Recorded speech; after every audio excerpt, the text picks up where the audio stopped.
Mga kabunyog, mga kababayan, welcome sa isa namang episode ng ating talakayan dito po sa Attorney Enzo Bunyog. Kung hindi pa po kayo nakasubscribe dito po sa aking YouTube channel na ito, subscribe na po kayo.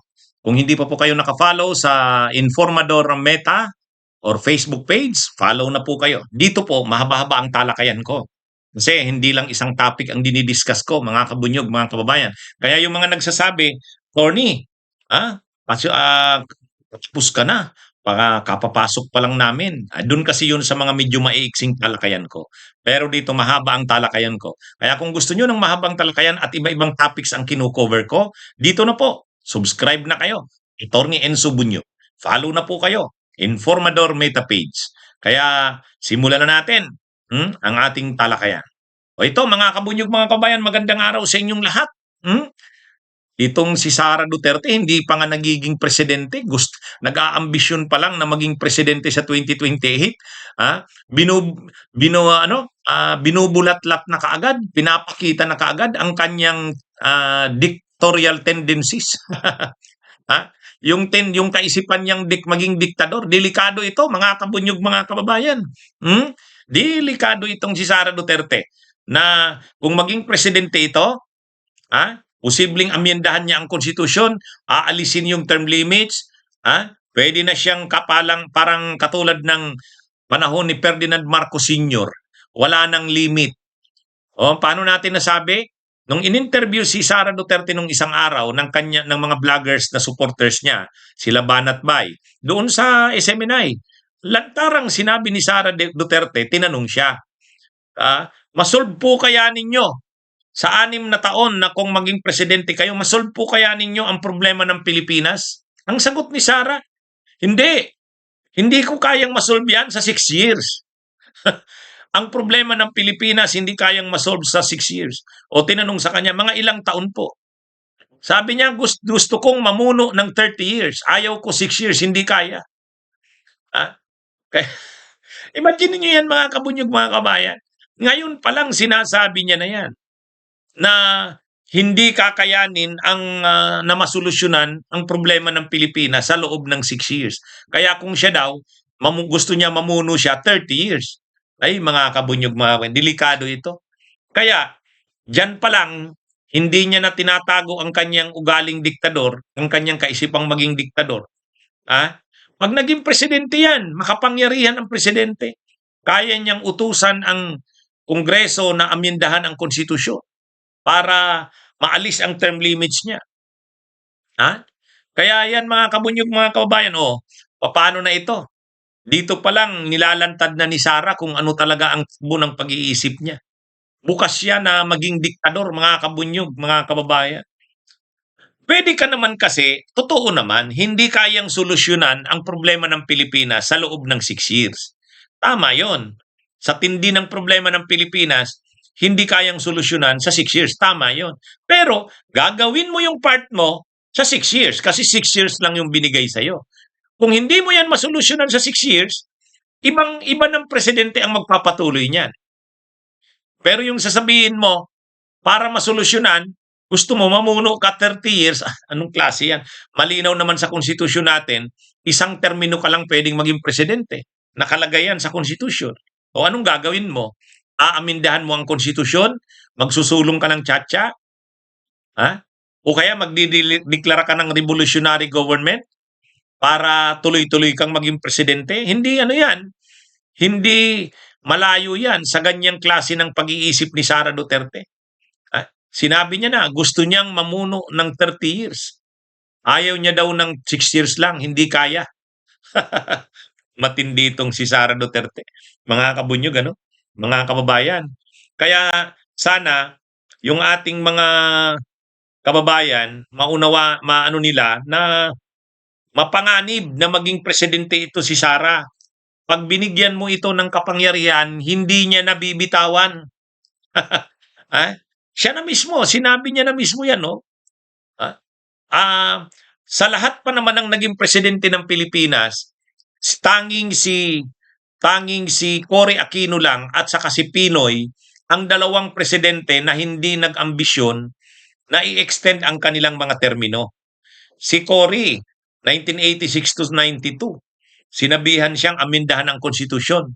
Hindi pumayag na si Cory. Sabi niya, okay na siya hanggang 92. Si Pinoy, ganun din. Walang isinulong na charter change si Pinoy. Pero si Ramos, si Estrada, si Gloria, si Duterte. Si Duterte, nagtangka yan na isulong ang Chacha. Ha? Kahit nga ngayon kapanahon ni PBBM, may mga pagtatangka ring mga kongresista yung nagsulong ng Chacha. Gusto nilang alisin yung term limits. Pero pag si Sara Duterte ang naging presidente, ay talagang malamang ipipilit niya yung Chacha na yan. Amindahan ang konstitusyon, alisin ang term limits. Bakit? Ay sinabi niya na eh. Gusto niyang mamuno ng 30 years. Kulang daw sa kanya ang 6 years. Kaya, diyan pa lang, once na kung maging presidente yan, wag naman sana. Kung magiging presidente yan si Sara, mapanganib ang bansa. Nasa panganib ang bansa. Kasi, ang kaisipan ni Sara, manatili sa puder ng matagal. Kasi, yun na nga, sinabi niya na, 30 years. Gusto niyang mamuno ng 30 years. Hindi, ayaw niya daw ng 6 years lang. Ay, mga kabunyog, mga kababayan. Ah, Kaya mas malala talaga ito si Sara kaysa sa kanyang ama. Si Duterte patayan. Ay ito kay Sara ganyan din ang mangyayari. Mas malala pa, diktador. Diktador. Kasi gusto niya maging mamuno sa bansa 30 years. Kaya dapat maisip ito ng ating mga kababayan na mapanganib si Sara maging pangulo ng bansa. Mapanganib dahil gagawin niya uli yung ginawa ng kanyang ama, mga patayan. Pangalawa, ito pa, gusto niyang manatili ng mahabang panahon sa puder. Delikado. Baka ang mangyari na sa atin, wala nang eleksyon. Wala nang eleksyon na mangyari. Kaya sana, makita ng ating mga kababayan, yung mga nag-iisip na iboto si Sara sa 2028, nakikita nyo na yung takbo ng kanyang pag-iisip. Diktador. Kasi sabi niya, kung siya gusto niya mamuno 30 years. Yan, hindi niya kinaila yan. Yang bagay na yan, lantaran niyang sinabi. Public pa yan, publicly sinabi niya pa yan. Sa interview sa kanya ng mga vloggers na supporters niya doon sa programa ng SMNI. Napanood ko rin yung interview na yan. Sinabi talaga ni Sara Duterte yan. Kaya matindi ito, matindi ito, mga kabunyog, mga kabayan. Hindi talaga to dapat maging presidente ng Pilipinas. Delikado ang bansa natin. Anyway, ito. Si Leni Robredo, bagamat hindi niya sinasabing tatakbo siya sa 2028, pero nakikita ko yung mga statements ni Leni Robredo, posible tatakbo ito sa 2028. Ano yung mga natin? Ano yung mga indikasyon? Ang sabi kasi ni Leni Robredo, ganito yung pagkakasabi niya. Mga kabunyog, ganito yung pagkakasabi ni Leni. Sabi ni Leni Robredo, ang sabi niya, malayo pa ang eleksyon. Hindi pa nga ako nagwa 1 year sa pwesto ko. Hindi pa umiinit yung upuan ko tapos politika na agad. Magtrabaho muna tayo. Sobrang focused ako sa mga problema ng Naga.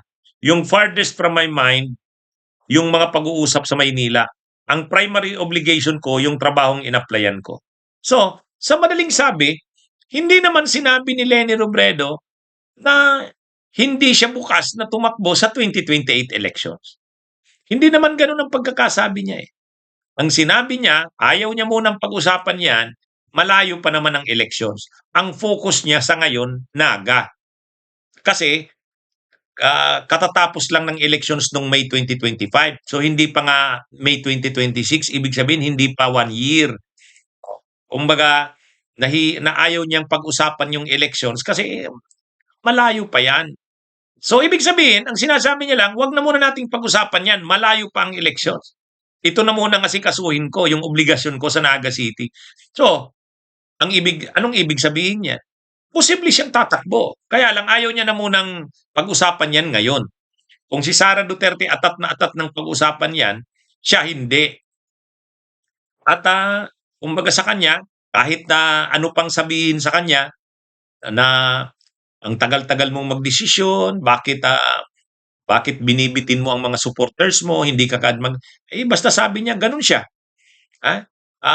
Ang sabi ni Leni Robredo, malayo pa naman ang eleksyon, saka na yan pag-usapan. Pero kasi kung hindi ka tatakbo, katulad ng sinabi ni Bam Aquino, hindi ako tatakbong Vice President. O ganun din si Tulfo, hindi ako tatakbo Vice President, ayaw ko. Ganun kalinaw. Hmm? Si Leni, hindi naman siya nagsabing hindi ako tatakbo or hindi siya tatakbo. Ang sabi niya lang, wag na munang pag-usapan ng elections. Malayo pa naman yan. Kaya, kaya lang siyempre, yung kasing mga supporters niya, siyempre, pinipressure siya na mag-decide na si Leni. Kasi nga, nung 2022 elections, isa sa tinitingnan na dahilan ng pagkatalo, yung late na pag-decide ni Leni Robredo. Kasi ang eleksyon noon, May 2022. Filing of candidacy is October 2021. Doon lang nag-decide si Leni. Oh. Kaya sabi ng mga supporters niya, na masyadong nahuli na yung pagbubuo ng machinery ni Leni sa buong bansa noon, huli na. So sana hindi na maulit yan ngayon.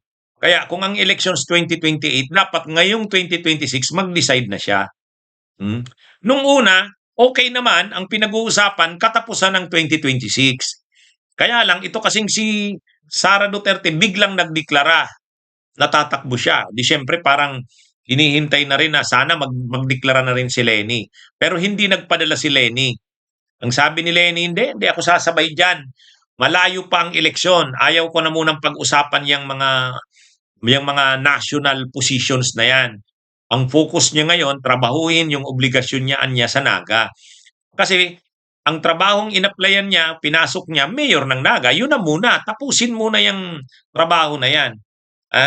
Kaya nga sabi niya, kung mayroong mga pag-uusapan, Naga City na muna, wag na muna yung mga national.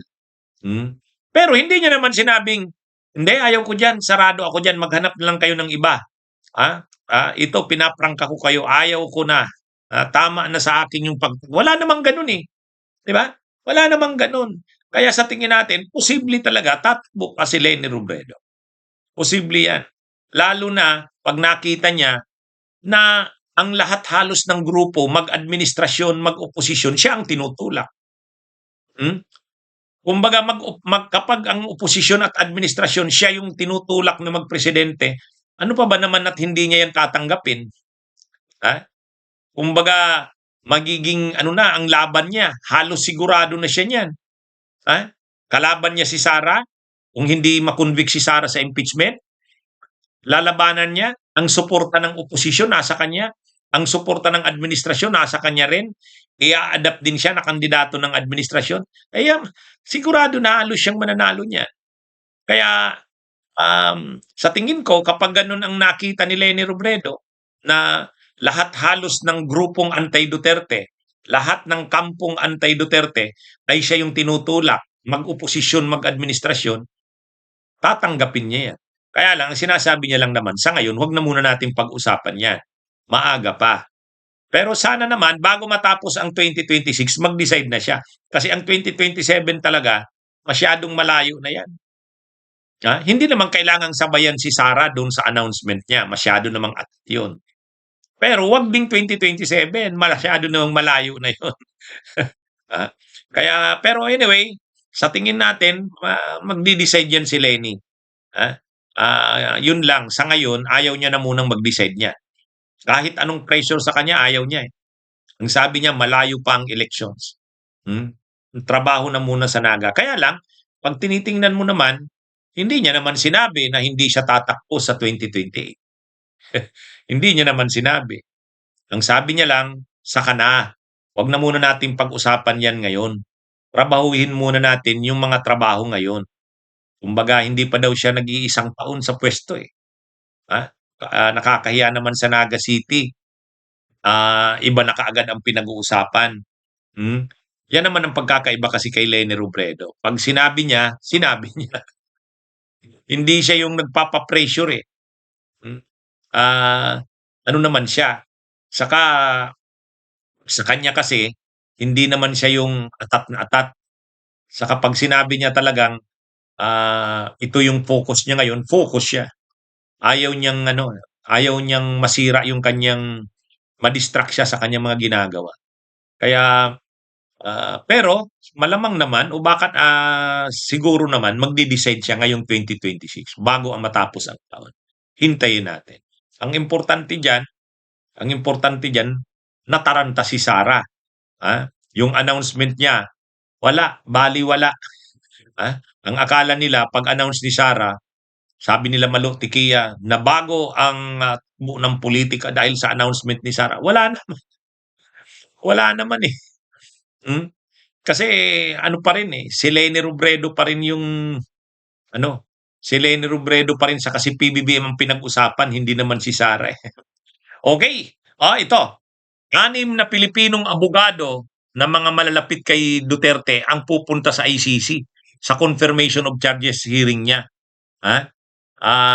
February 23, 25, 24, 26, 27 kasi yung 25 wala muna. 4 days ang confirmation of charges hearing ni Duterte, pero pupunta sa The Hague, sa the Netherlands. Siyempre ang mga kaibigan niyang abogado, si Midja Aldia na naging nakabats niya sa ay kaano niya sa San Beda at naging executive secretary niya, si Panelo na siyempre ano niya ito, loyalista yan ni Duterte, hmm, presidential spokesperson niya yan noon, presidential legal counsel. Si Silvestre Billo na naging labor secretary sa panahon niya, Davao din. Alfredo Lim, si Martin Delgra, yan, nung hinuli siya doon sa airport, kasama niya si Miguel Aldea at si Delgra, saka yung isang nagngangalang si Sardulay, hindi ko kilala ito. Pero yan, pupunta sa dahig itong 6 na mga kaibigang abogado ni Duterte. Tutulong daw para sa kaso ni Duterte. Hmm? Ewan ko lang, hindi ko alam kung papapasukin ba sila sa kulungan ni Duterte para makabisita. Kasi ang alam natin, pamilya lang saka yung legal counsel. Ay ang officially, dalawa lang yung recognized na abogado ni Duterte. Si Jacobs at saka si Kaufman. Ay itong mga Filipino lawyers, hindi ko alam. Abangan natin kung papapasukin sa kulungan ni Duterte. Pero kung hindi sila papasukin, sa tingin ko moral support lang 'yan. Ipapaalam lang kay Duterte na nandyan sa dahig yung kanyang mga kaibigang abogado, si Remigio Aldea. Actually sa nangyayari kay Duterte, mga kabunyog, mga kababayan, si Duterte alam niya naman na hindi naman siya na pwedeng magbabiyahe pa kung saan-saan, matanda na siya, 80+ years old na siya, eh. Saka, nagpapahinga na lang 'yan si Duterte. Pero sa edad niya na 'yan, kahit mahina na siya, matanda na, gusto niya yung pagtanda niya, lagi niyang kausap yung mga abogadong kaibigan niya o kaya yung mga kaibigan niyang tulad nila Kibuloy, 'di ba? Nagkakape-kape sila, kumakain sa restaurant sa Davao or sa Manila, nagkikwentuhan, naghahambugan, nagyayabangan. Yun yung pampalipas ng oras na sana ni Duterte. Eh ang problema nga, nakulong siya. Oo. Tapos bawal siyang bisitahin ng kahit mga kaibigan niya. Bawal. Pamilya lang at ang mga abogado. Kaya hindi na sila nagkakausap ni Medialdia, hindi na sila nagkakausap ni Delgra, hindi na sila nagkakausap ni Bello, ni Panelo, ni Kibuloy na nakakulong din. Kaya masaklap talaga ang nangyari kay Duterte.